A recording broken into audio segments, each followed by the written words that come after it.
muitos cristãos, por não estarem alicerçados na palavra, acabam se dividindo, buscando satisfazer seus próprios desejos. Este é o estudo de número 920 aqui do nosso canal Jaboque Vamos Orar. Você é muito bem-vindo a mais este estudo, que o nosso bondoso Mestre Jesus te abençoe grandemente e veremos sobre este assunto logo após a nossa vinheta.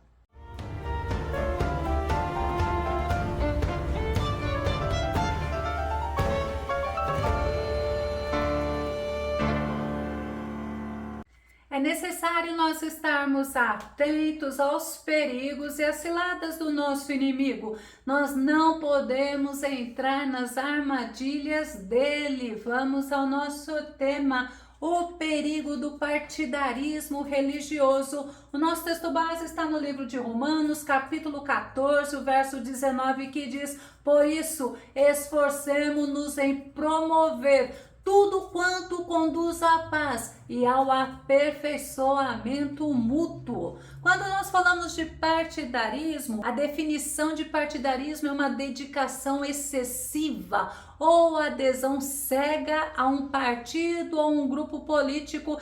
É também que conduz a atitudes parciais, é um faccionismo, é um sectarismo, é o ato de tomar partido de alguém. E Paulo, em sua saudação à igreja de Corinto, ele primeiramente destacou as características, elogiando aos irmãos. Vamos conferir? 1 Coríntios, no capítulo 1, o verso 2 e o verso 3, que diz: a igreja de Deus que está em Corinto, aos santificados em Cristo Jesus, chamados santos, com todos os que em todo lugar invocam o nome de nosso Senhor Jesus Cristo, Senhor deles e nosso, graça e paz da parte de Deus nosso Pai e do Senhor Jesus Cristo. Que saudação maravilhosa! Paulo está falando para eles que eles são santificados, que eles são chamados para serem santos. Paulo está reconhecendo que eles são submissos ao senhorio de Cristo. Santo é separados do mundo para Cristo. E no versículo 4, Paulo fala da riqueza espiritual que eles possuem. 1 Coríntios capítulo 1, o verso 5 diz: pois em tudo fostes enriquecidos nele, e em toda a palavra e em todo o conhecimento. Paulo sabia que eles tinham conhecimento da palavra, e o Senhor nos ensina que o motivo dos israelitas errarem, tropeçarem, abandonarem a ele era por falta de conhecimento. Oséias capítulo 4, verso 6, a parte A, que diz: eis que o meu povo está sendo arruinado, porque lhe falta conhecimento da palavra. A palavra, ela é a nossa bússola, é aonde temos a orientação, é aonde nós podemos nos basear, nos nortear. E o profeta Oséias, ele ensinou o povo a importância da palavra, a importância de conhecer o Senhor. Oséias capítulo 6, o verso 3, a parte A, que diz: conheçamos e prossigamos firmemente, adorando e conhecendo Yahvé o Senhor. Nós precisamos conhecer, continuar firmemente em conhecer ao Senhor, e o Senhor se revelou através da palavra. O apóstolo Paulo ainda elogiou os irmãos de Corinto sobre a esperança que eles tinham da vinda do nosso Jesus. 1 Coríntios capítulo 1, verso 7, de maneira que nenhum dom vos falta, esperando a manifestação de nosso Senhor Jesus Cristo. Eu espero a manifestação do meu Senhor. Muitos vivem esperando esperando a morte, mas eu vou ser sincera com você, eu vivo esperando o arrebatamento da igreja. É promessa do Senhor, que o Senhor, Ele nos ajude a permanecermos firmes, conhecendo e prosseguindo em conhecê-lo mais e mais. E ele, Paulo, ainda acrescentou que Deus deu dons aos irmãos de Corinto, que o Senhor também venha nos abençoar com os dons celestiais, com os dons espirituais. Mas Paulo estava vendo que lá na igreja de Corinto havia problemas, havia algo errado acontecendo entre eles e eles precisavam mudar, assim como nós precisamos nos examinar e precisamos pedir para o Senhor nos ensinar a andarmos com Ele, a andarmos e a agradarmos a Ele. No Salmo 139, verso 23, o verso 24 diz: sonda-me, ó Deus, e analisa o meu coração, examina-me e avalia as minhas inquietações. Olha que tremenda oração. Vê se há em mim algum sentimento funesto, algo que não te agrada, e guia-me pelo caminho da vida eterna. Que esta possa ser a tua oração, que esta possa ser a minha oração, que essa possa ser a oração daqueles que temem, que servem e que amam ao Senhor Jesus. E Paulo, ele fez um apelo aos irmãos de Corinto. Vamos ver? 1 Coríntios capítulo 1, verso 10.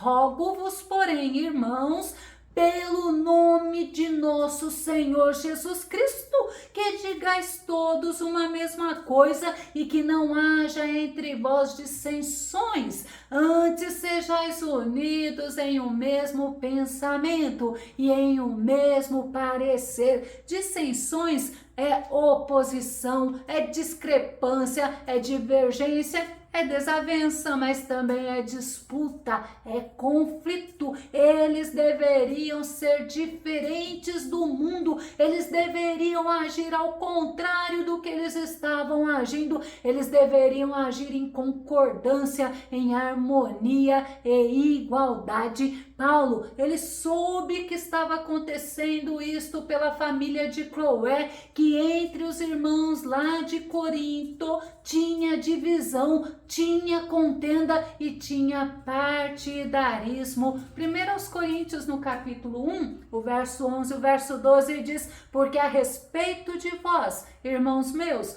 me foi comunicado pelos da família de Cloé que há contendas entre vós. Quero dizer com isto que cada um de vós diz: eu sou de Paulo, e eu de Apolo, e eu de Cefas, e eu de Cristo. Olha o que estava acontecendo na igreja de Corinto. Será que é diferente nos dias de hoje? Porque no nosso texto nós vimos que uns diziam que eram de Paulo. Paulo foi o fundador da igreja de Corinto. Vamos ver em Atos 18, verso 8.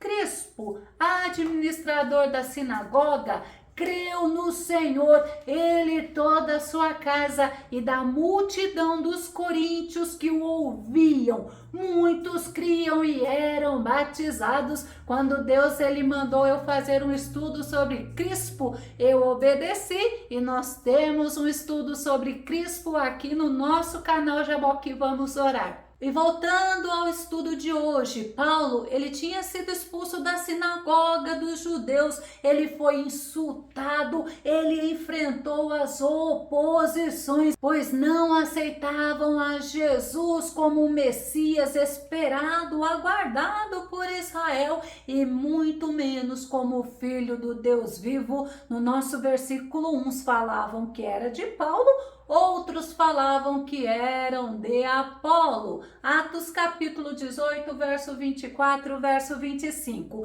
Enquanto isso, chegou a Éfeso um judeu natural de Alexandria chamado Apolo, homem eloquente, que acumulava grande experiência nas escrituras. Ele fora instruído no caminho do Senhor e com notável fervor ele pregava e ensinava com exatidão a respeito de Jesus, ainda que tivesse apenas o conhecimento do batismo de João, Batista. Apolo, ele era um servo de Deus, ele conhecia sobre Jesus, mas ele foi conhecer melhor, foi se aprofundar melhor através de Priscila e de Áquila. Ele foi para Corinto. Como ele era um homem eloquente, como ele era um homem que servia a Deus verdadeiramente, que conhecia bem as Escrituras, segundo alguns estudiosos da Bíblia, as pessoas, principalmente as que valorizavam mais a intelectualidade, a inteligência,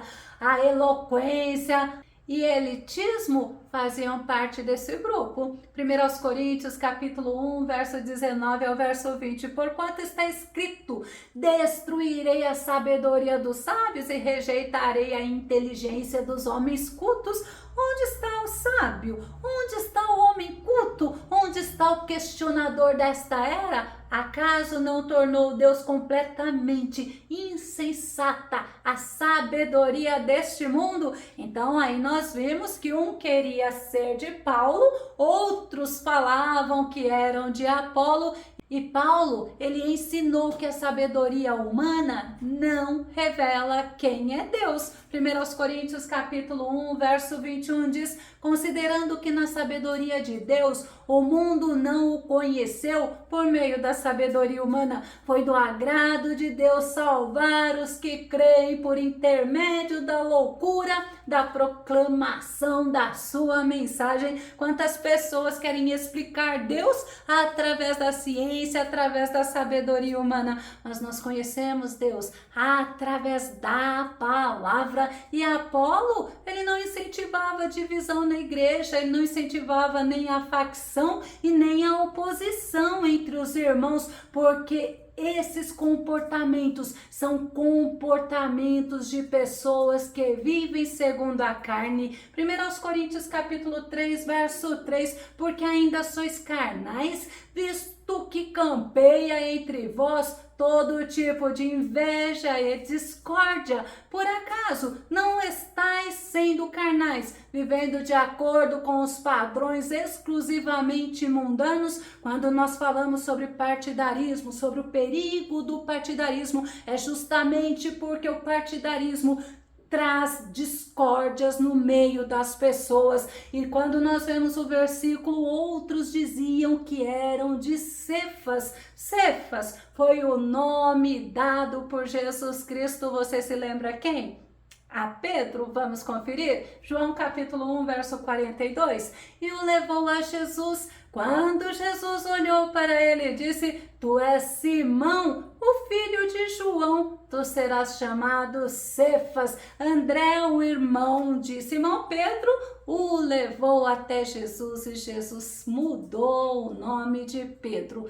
Pedro, ele era considerado o apóstolo dos judeus. Gálatas no capítulo 2, o verso 7 e o verso 8 diz ao contrário: reconheceram que a mim havia sido confiada a proclamação do evangelho aos incircuncisos, assim como a Pedro aos circuncisos, porquanto Deus, que operou por meio de Pedro como apóstolo dos judeus, da mesma forma operou por meu intermédio para o apostolado aos gentios. Ainda segundo os estudiosos da Bíblia, esse grupo que falava que era de Pedro, que era de Cefas, poderia ser composto por pessoas que valorizavam a circuncisão, a tradição judaica. Eram os conhecidos judaizantes que aceitaram a Cristo no dia do Pentecoste, quando Pedro se levantou após ser batizado no Espírito Santo e pregou com ousadia, cheio do Espírito Santo, e quase 3.000 pessoas aceitaram a Cristo como o Messias, como o Senhor e como Salvador. E também o outro grupo partidário eram os que falavam que eles eram os de Cristo, ou seja, eles não se submetiam a nenhuma autoridade episcopal. Paulo, ele não apoiava facções, ele não apoiava divisões, e ele ensina que isto é um comportamento do homem que anda segundo a carne. Vamos conferir Gálatas capítulo 5, verso 19 ao verso 21, que diz assim: Ora, as obras da carne são manifestas, olha quais são: imoralidade sexual, impureza e libertinagem, idolatrias e feitiçarias, ódio, discórdia, ciúmes, ira, egoísmo, dissensões, facções e inveja, embriaguez, orgias e tudo quanto se pareça com essas perversidades, contra as quais vos advirto, como já vos preveni antes, os que as praticam não herdarão o reino de Deus. Que chamada de atenção, não é verdade? Porque é o que Paulo está trazendo para nós, aqueles que ficam em discórdias, em facções, em partidarismo, eles não herdarão o reino de Deus. Por isso que é muito perigoso. Muitas pessoas podem ter opiniões diferentes, mas devem estar andando em temor e renúncia, devem estar andando de acordo com a palavra de Deus, de acordo com a Bíblia Sagrada, e não através de interpretações do homem, mas de acordo com o que a palavra de Deus diz. Lucas capítulo 9, verso 23, Jesus dizia a todos: se alguém quiser acompanhar-me, negue-se a si mesmo, tome diariamente a sua cruz e siga-me. Eu posso gostar de A, eu posso gostar de B, mas eu não posso ser partidária em nada. Muitas pessoas, elas se apegam a questões teológicas, elas se esquecem que a Bíblia, ela é o nosso manual, ela é a nossa regra de fé. E essas pessoas ainda se vangloriam pelos conhecimentos que ela tem. Segundo Timóteo, capítulo 2, verso 23, diz assim: e rejeita as questões insensatas e improdutivas, sabendo que geram apenas discussões. Ao servo do Senhor não convém discutir, mas sim ser amável para com todos, capacitado para ensinar, ser paciente. Questões que não edificam, questões que geram discussões não devem estar na nossa boca. E muitas pessoas se orgulham, acham que conhecem mais do que os outros e ao invés de agradarem a Deus estão inflados em si mesmo. Mas muitas pessoas também são intolerantes. Nós devemos crescer, nós devemos nos desenvolver espiritualmente. Lembra-se, conheçamos e prossigamos em conhecer ao Senhor. 1 Coríntios capítulo 14, verso 20, Paulo fala assim: irmãos, não sejais infantis em vossa maneira de pensar, porém, quanto ao mal, sede como as crianças, contudo, adultos quanto ao entendimento. Cada ser humano tem um tempo de crescimento, um tempo de desenvolvimento. É um processo diário, mas é necessário crescer no conhecimento, crescer na comunhão com Deus, buscar a Deus diariamente. Eu vou começar a concluir. Não devemos alimentar o partidarismo em lugar nenhum e muito menos dentro de nós, dentro da nossa casa. Mas nós devemos sempre nos lembrar que nós fazemos parte do corpo de Cristo, que nós devemos estar alicerçados, enraizados e nos aperfeiçoando em Cristo. Eu vou concluir com Romanos, no capítulo 12, verso 16, que diz assim: vivei em concordância entre vós, não sejais arrogantes, mas adotai um comportamento humilde para com todos, não sejais sábios aos vossos próprios olhos, que possamos servir ao Senhor em espírito e em verdade, que possamos ter um coração totalmente voltado para o Senhor, seguindo as orientações da Bíblia Sagrada e trabalharmos para vivermos em paz com todos. Que o Senhor Jesus te abençoe. Se você gostou desse vídeo, se esse vídeo edificou a tua vida, faça os seus comentários aqui no nosso canal. Continue compartilhando os nossos vídeos nas redes sociais e dá o seu like. Se ainda não está inscrito aqui no canal Jaboque Vamos Orar, se inscreva. E que o nosso Senhor maravilhoso, bondoso, glorioso, o nosso Senhor Jesus misericordioso, Ele te abençoe grandemente. E até o nosso próximo estudo aqui no nosso canal Jaboque Vamos Orar. Fica com Deus e Deus te abençoe.